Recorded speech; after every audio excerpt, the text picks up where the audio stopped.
The first time Anna saw them together, she thought her heart had stopped. It wasn't the affair itself that shocked her.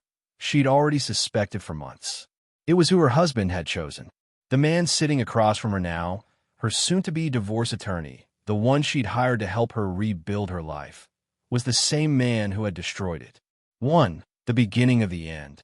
The meeting room smelled faintly of cologne and paperwork, sterile, impersonal, and suffocating. Anna sat at the edge of her chair, her trembling hands folded in her lap, staring at the stack of divorce documents. Opposite her, her attorney, Ethan Cross, spoke calmly, efficiently. "We'll move forward with filing this week," he said, his voice smooth, composed, the kind of voice that hid secrets too well. She tried to listen, but her eyes betrayed her. They drifted to the way his fingers moved, long, deliberate, careful. The same fingers she had seen once before in a photo she wasn't supposed to find. It had been 3 weeks earlier.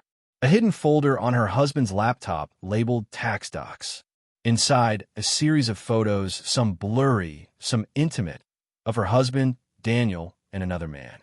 The first image had punched the air out of her lungs. But the fourth one, that's when she saw him. Ethan. Her world collapsed in on itself like wet paper.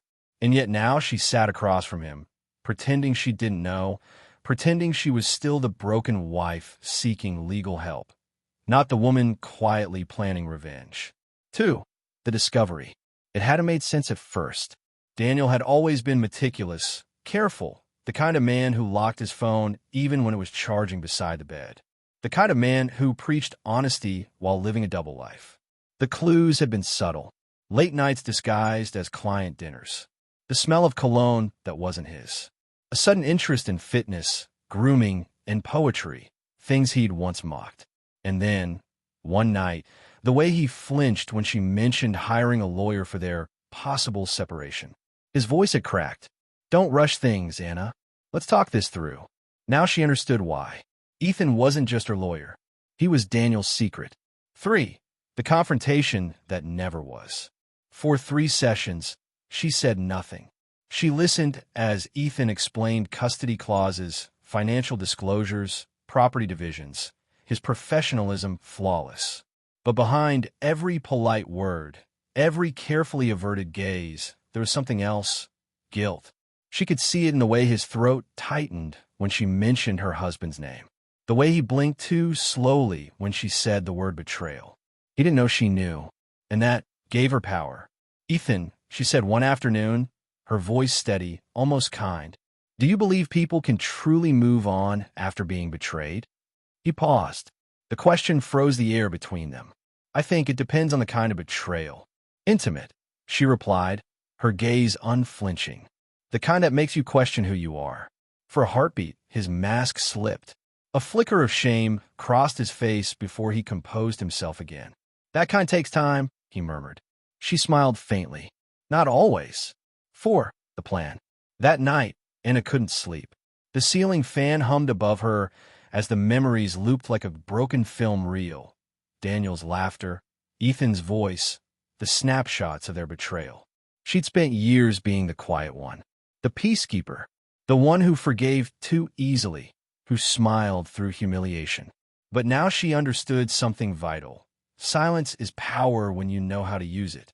She opened her laptop and began drafting an email.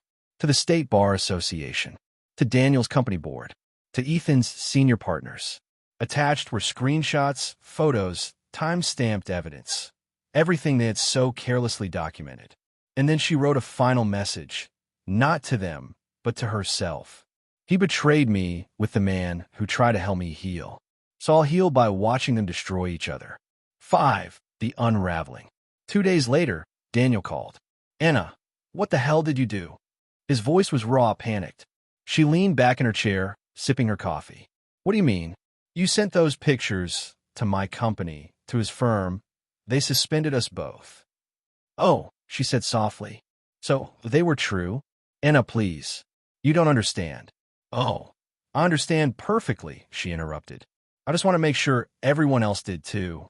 There was a long, trembling silence on the other end. Then he whispered, "You ruined me."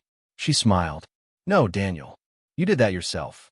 When she hung up, she felt no triumph, no glee, just a quiet, clean stillness.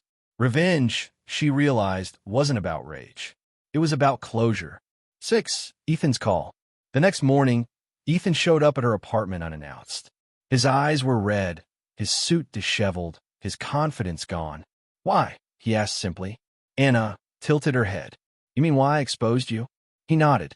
"Because I sat across from you for weeks, listening to you talk about justice, fairness, ethics. You didn't just betray me. You made me believe I was safe with you." Ethan looked down, his voice breaking. "It wasn't supposed to happen. You said it was over with you." "I didn't."